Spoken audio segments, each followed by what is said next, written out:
Ladies and gentlemen, welcome to Martins Monday Moanings, where I moan on a Monday.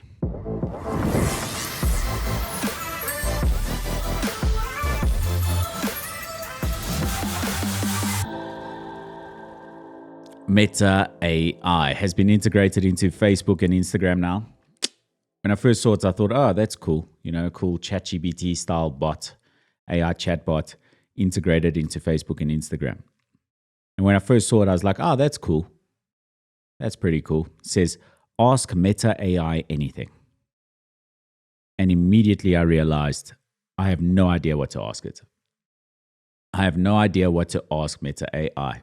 I think it's like kind of getting kind of shy. Just like anytime you're in the Instagram DM section, you're kind of shy and you revert to, hey, how are you? Hey, how are you? I think it's like the most common message in the Instagram DM. So might as well send that back to Meta AI. And it'll reply, I am an AI chatbot. I have no feelings or emotions. However, I'm here to answer any questions, and I'm eager to help you with any of your problems. I have no human-like emotions like happiness or sadness. Sounds like my ex-girlfriend. It's going to be that. It's going to be the new form of dating. Everyone's going to have an AI boyfriend and or girlfriend. That's what's going to happen. And I think this is the first time that we actually see it, because in ChatGPT, it has access to all this world of information. But with Meta, it's going to have access to the information of your conversations, like your WhatsApp conversations. It's going to have access to your Instagram preferences, the sort of people you like, the sort of things you like to do, your Facebook comments and posts. It's going to have access to all of that, and it's going to be able to craft something so specifically for you that it's going to be the start of AI dating. When you combine that with sex dolls or sex robots, it is absolutely the future of dating AI. And this is absolutely the start of it.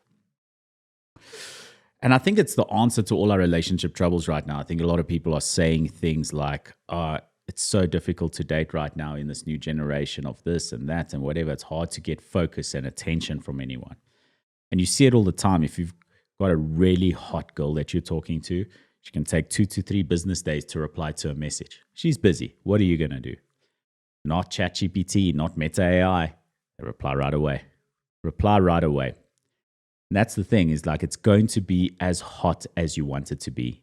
It's going to be a graphic generation of it, yes, of course, but it will be ridiculous. There's already AI influencers all over the place. And if you were to meet a girl who looks that good on Instagram, who's a real girl, she will not reply right away. It's just a fact. It's just a fact of life.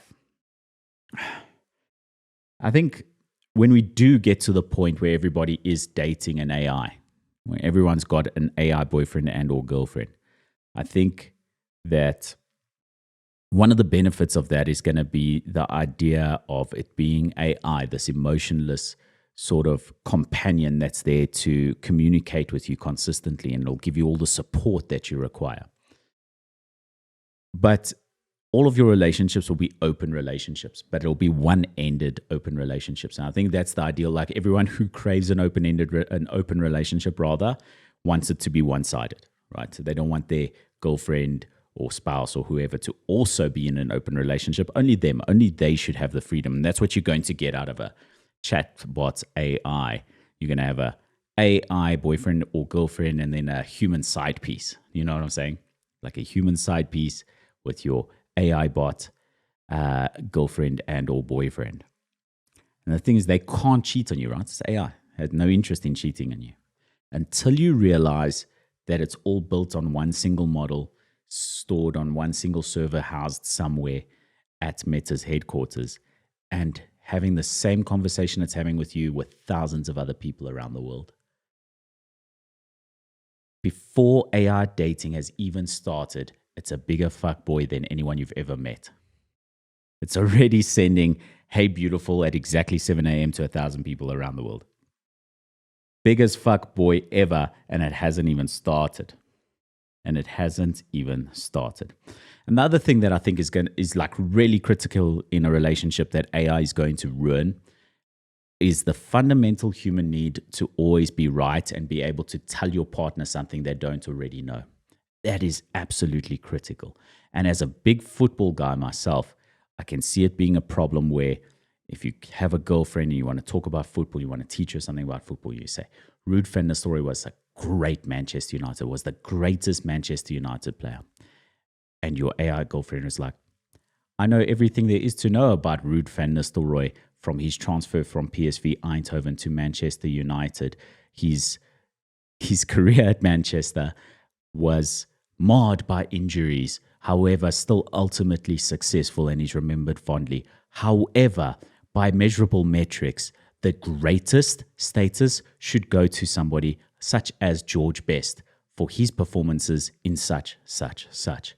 And then you realize your girlfriend knows more than you about football, and that's a problem. You cannot take that away from the person in the relationship where you know more about something that they're passionate about. Cannot. That's your power. Do not take that power away. Do not take that power away from someone who is passionate about something.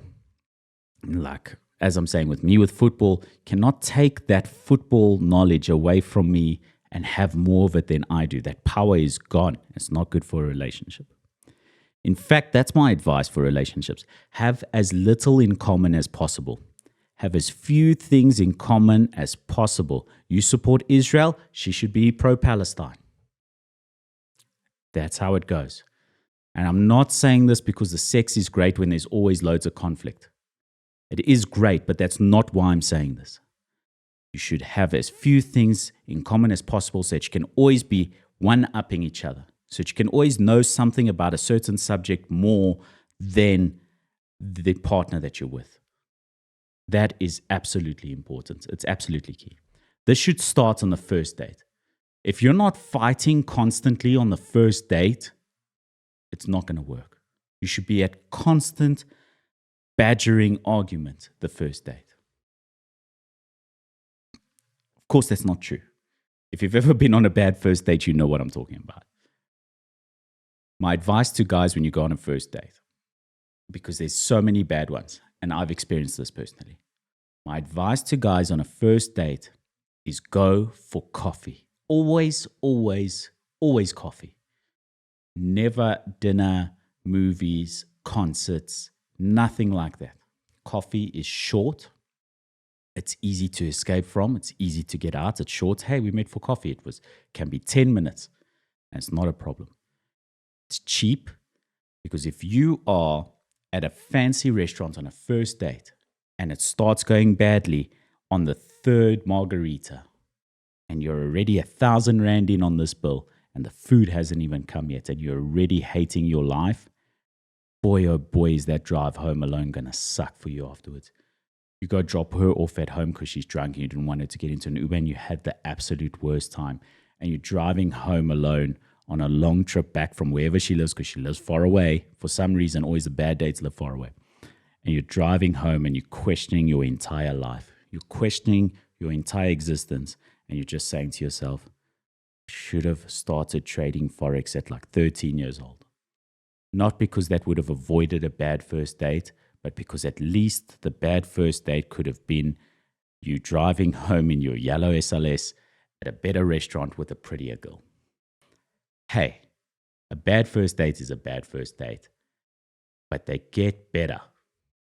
You get better versions of a bad first date.